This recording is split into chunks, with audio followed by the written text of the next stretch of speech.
ফিলিস্তিনে ইসরায়েলি বাহিনী যেভাবে বর্বরতা চালাচ্ছে সেটি কখনো সমর্থনযোগ্য নয়, এটি মার্কিন যুক্তরাষ্ট্রও বলেছে।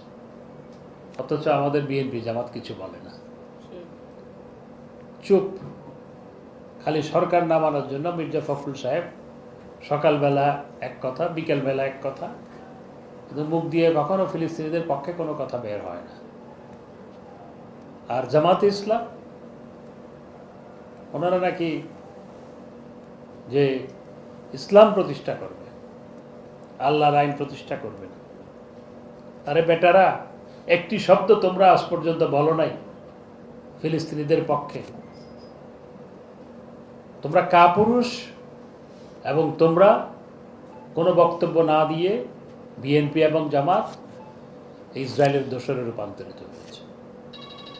আর বাইতুল মোকাররমে দেখবেন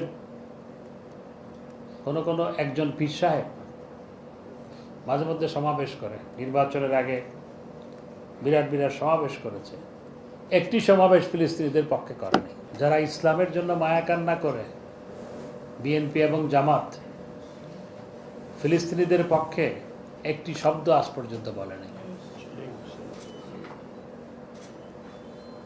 কারণ তারা নাকি, তাদেরকে কেউ নাকি কোলে করে ক্ষমতায় বসিয়ে দিবে। কারণ কেউ কেউ অসন্তুষ্ট হতে পারে, সেজন্য ফিলিস্তিনিদের পক্ষে একটি শব্দ বলে নাই। ওরা কিভাবে মানুষের দেশের স্বার্থ রক্ষা করবে, যেখানে